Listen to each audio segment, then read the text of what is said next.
Magandang araw mga kaibigan. Ito, breaking news. Tuloy na ang pagsampa ng impeachment complaint laban kay VP Sara. Okay, pasalamatan ko muna ang aking dalawang kaibigang researcher, si Chris Torres and Yodora. Silang nagpapadala sa akin ng mga videos or post na ito, kaya nakaka-update ako sa inyo. Ito, breaking news ng TV5. Post ng TV5. Posted 30 minutes ago. Okay, basa ha. Akbayan Representative Percy Sendanya will endorse the impeachment complaint against Vice President Sara Duterte to be presented by some advocacy groups, civil society organizations, religious leaders, and sectoral representatives later at 2:30 p.m. Ano ngayon? 2:54 na. As I speak. 2:30 p.m. In the office of the Secretary General of the House. News 5. So, tuloy na. By this time, nandun na. Naisampa na. At isang kongresista lang ang mag-endorse. Yun na.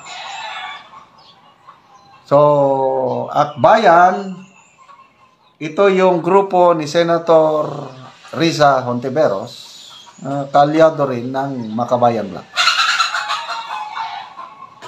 So, ito naman, mayroong, kasi, ito ngayon, supalpal ang mga kongresista. Sino bang mga kongresista? Congressman Konghon, nasabi na wala. Congressman Joel Chua. Ang daming nagsasabi na wala, hindi man namin napag-uusapan yan. We are just finding the truth for good government and public accountability. Ganun lang, sinasabi niya, wala daw. Hindi na pag-usapan ang impeachment. Ngayon, sinampa na. Sinong niloloko ninyo? Ito, may interview kay Senator Amy. Today ba ito? Na foresight na ni Senator Amy na itutuloy yung impeachment. Pakinggan natin tong interview na ito at komentary ni PH Update. Kaya sabi ko, katrabaho naman tayo, iwas muna tayo sa alyansa, kasi mauulong sa politika, at ipagdasal natin sila. Higit sa lahat, sana ang maghari sa buhay at puso ng bawat isa ay yung kapakanan ng Pilipino. Yun na lamang. Hindi ka na kay alyansa kasi alam mo, walang endorsing power ang kapatid mo. Hindi ka nagpunta kay VP Sara kasi masasaktan yung damdamin ng kapatid mong bangag. Yun lang naman kasimple, ganun lang naman kasimple yun. At least nasa gitna ka kahit papano yung mga taga-suporta ng mga Duterte. Kung meron ka mabubuduli sa dalawa, okay na yun. Diba? Yun lang naman yan. Pero sa tingin nyo po mga kababayan, kung si VP Sara presidente, hindi didikit niyang si Amy Marcos dito kay VP. Kung itong si dating Pangulo Rodrigo Duterte presidente, hindi ho siya magpapa-endorse, hindi ho siya sasama sa senatorial seat ng administrasyon. Ang alam mo, Senator Amy Marcos, ganito lang yan.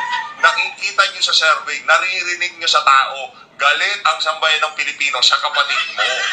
Yun.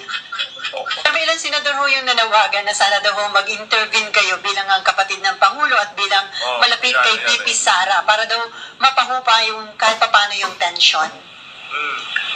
Mukha naman na nagkakatahimik na ng kaunti. Pero ito nga, abala ako dito sa impeachment na ipapadala ng Kongreso sa susunod na linggo dahil mukhang itutuloy naman talaga ang plano. At very polarizing to watak-watak na nga tayo. Nagiging Luzon versus Lisbon tayo. Ang sagwa naman kasi laging naririnig ko sa tatay ko, laging si Belde, talagang isang bansa, isang diwa. Nako. So ano yung mga pahayag nitong si Marcos Bangag? Ganito lang pala ho yun. O kaya, didistansya ako. Papadala ako ng text dito kay Tunying. Okay, so bago pa itong breaking news ng News 5, nauna nang sinabi ni Senator Remy na monitor niya na isasampa na ang impeachment complaint. So, naging totoo yung kanyang prediction at naisampa na. Okay, magbasa lang tayo ng mga comments ha. Ami Balista Kabansag. Sinabi na nga ni Marcos na huwag nang ituloy ang impeachment. Ano ba kayo na pangunahan nyo, Presidente Marcos? Hindi naman kayo ang pinagsabihan ni BP. Kaloka talaga. Okay. Lydia Sige Dais. PBBM is the Commander-in-Chief. You ought to respect and follow his pronouncement. Let there be peace in our beloved country in Jesus' mighty name. Funny Military Files. Ito, medyo nang-aasar ito. I speak on behalf of all Filipino citizens. We want to say a big thank you, PBBM. This is amazing. You are a brilliant mind. So smart, talented, trustworthy, compassionate, competent, intelligent, educated, supportive, dedicated, creative, honest, and helpful to all of us Filipinos. We appreciate it. Medyo may pagkasarkastik ito. Sinundan niya, salamat PBBM at konti na lang aasenso na ang Pilipinas sa illegal na droga. Hamakin mo nga naman sa Congress, pinaimbestigahan ang paggurgor sa mga adik kaysa sa mga biktima ng mga adik. The best ka talaga. Sana meron din reward kung sino pinakamaraming nabenta na pulburon. Okay. Ano pang mga...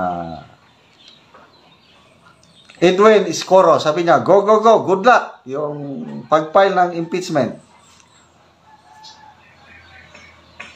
Si Romar Sendred, diyan na magkakagulo ng tuluyan sa impeachment na yan.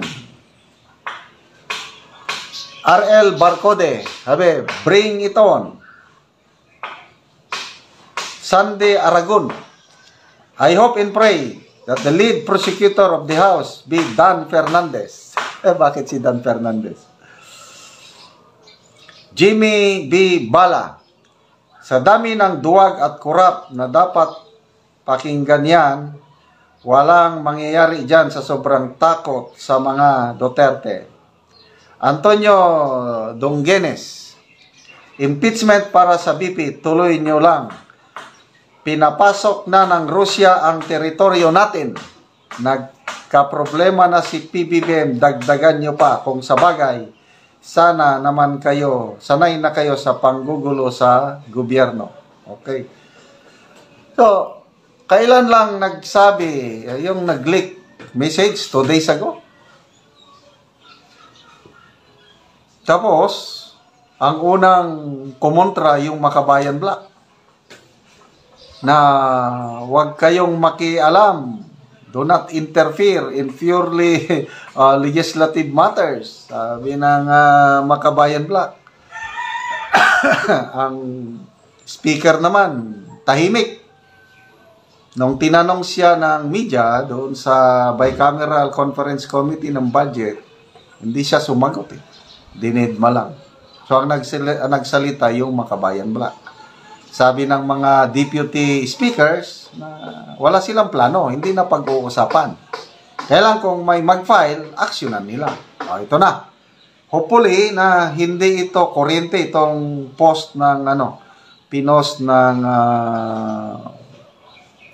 News 5 o TV5 na by 2:30 na i-file na. So, magkakaroon tayo ng update mamaya.